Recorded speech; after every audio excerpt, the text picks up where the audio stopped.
Just imagine, మీరు interviews crack చేశారు, మీకు నచ్చిన ఎంఎన్సీ కంపెనీలో జాబ్ వచ్చింది, 12 LPA ప్యాకేజ్, ఇంట్లో అందరికీ చెప్పేశారు, ఇన్స్టాలో న్యూ చాప్టర్ అని స్టోరీ పెట్టేశారు, ఫ్రెండ్స్తో పార్టీస్ అయిపోయాయి. కానీ బ్యాక్గ్రౌండ్ వెరిఫికేషన్ ఫెయిల్ అవడం వల్ల మీ ఆఫర్ రివోక్ అయిందని తెలిస్తే ఒక్కసారి ఆలోచించండి, ఆ సిచ్యువేషన్ ఎంత భయంకరంగా ఉంటుంది. అసలు బ్యాక్గ్రౌండ్ వెరిఫికేషన్ అంటే ఏంటి, మీ ప్రొఫైల్లో వాళ్ళు ఏం చెక్ చేస్తారు, ఏ చిన్న తప్పు వల్ల మీ కెరీర్ రిస్క్ లో పడుతుంది. ఈ వీడియోలో ఫ్రెషర్స్ నుంచి ఎక్స్పీరియన్స్ క్యాండిడేట్స్ వరకు అందరికీ ఉపయోగపడే కంప్లీట్ క్లారిటీ ఇచ్చేస్తాను. వీడియోని ఎక్కడా స్కిప్ చేయకుండా లాస్ట్ వరకు చూసేయండి. సింపుల్ గా బ్యాక్గ్రౌండ్ వెరిఫికేషన్ గురించి చెప్పాలంటే, మీరు ఒక కంపెనీకి జాయిన్ అయ్యే ముందు మీరు ఇచ్చిన డీటెయిల్స్ అన్ని కరెక్టా రాంగా అని చెప్పి క్రాస్ చెక్ చేయడం. చాలా కంపెనీస్ దీనికోసం థర్డ్ పార్టీ ఏజెన్సీస్ ని యూజ్ చేస్తాయి. ముందుగా ఫ్రెషర్స్ గురించి మాట్లాడుకుందాం. ఫ్రెషర్స్ కి మెయిన్ గా ఎడ్యుకేషన్ అండ్ ఐడి వెరిఫికేషన్ ఉంటుంది.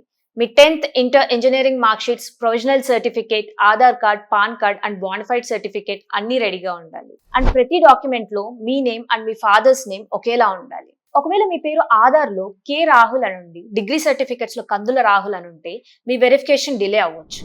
మీ CGPA 6.9 ఉంటే రౌండ్ ఆఫ్ చేసి 7 అని అస్సలు పెట్టకండి. 0.1 డిఫరెన్స్ వల్ల కూడా కంపెనీస్ రిజెక్ట్ చేస్తుంది. ఏదన్నా ఆన్లైన్ వెబ్సైట్స్ లో డబ్బులు కట్టి ఫేక్ ఇంటర్న్షిప్ సర్టిఫికేట్స్ అస్సలు తీసుకోవద్దు. ఎందుకంటే ఇప్పుడు కంపెనీస్ ఆ ఇన్స్టిట్యూట్ రియలా ఫేకా అని కూడా చెక్ చేస్తున్నాయి. ఒక ఎక్స్పీరియన్స్ క్యాండిడేట్ కంపెనీ స్విచ్ అవ్వాలంటే దాని ప్రాసెస్ చాలా స్ట్రిక్ట్ గా ఉంటుంది. దీనికి పేపర్ వర్క్ చాలా ఎక్కువ. Last 3 to 6 months pay slips, form 16 and మీ శాలరీ క్రెడిట్ అయిన బ్యాంక్ స్టేట్మెంట్స్ అడుగుతారు. మీ UAN నెంబర్ ద్వారా మీ PF అకౌంట్ రికార్డ్స్ చెక్ చేస్తారు. మీ కంపెనీ ఎగ్జిట్ డేట్ అండ్ మీ PF అకౌంట్ లో ఉన్న డేట్ రెండు కంపల్సరీగా మ్యాచ్ అవ్వాలి. మీ పాత కంపెనీ HR మేనేజర్ కి కాల్ చేసి మీ బిహేవియర్ ఎలా ఉండేదని అడిగే ఛాన్స్ ఉంది. ఒక క్యాండిడేట్ నోటీస్ పీరియడ్ సర్వ్ చేయకుండా ఎబ్స్కాండ్ అయ్యి కొత్త కంపెనీలో జాయిన్ అయితే అది బ్యాక్గ్రౌండ్ వెరిఫికేషన్ లో తెలుస్తుంది. అప్పుడు వచ్చిన కొత్త జాబ్ కూడా పోతుంది. ఒకే టైంలో 2 కంపెనీస్ లో వర్క్ చేస్తే దాన్ని మూన్ లైటింగ్ అంటారు.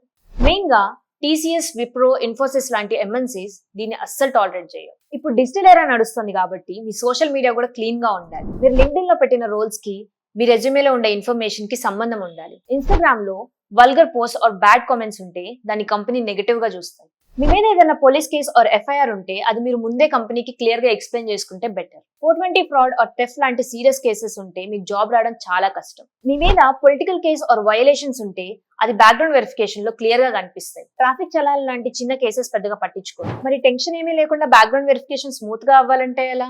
మీ సర్టిఫికేట్స్ అన్ని స్కాన్ చేసి క్లౌడ్ లో సేవ్ చేసుకోండి. మీరు కంపెనీ ఎగ్జిట్ అయ్యేప్పుడు relieving letter and experience letter కంపల్సరీగా తీసుకోండి. మీ నేమ్ లో స్పెల్లింగ్ మిస్టేక్స్ ఉంటే ఒక లోకల్ లాయర్ దగ్గర అఫిడవిట్ చేయించి పెట్టుకోండి.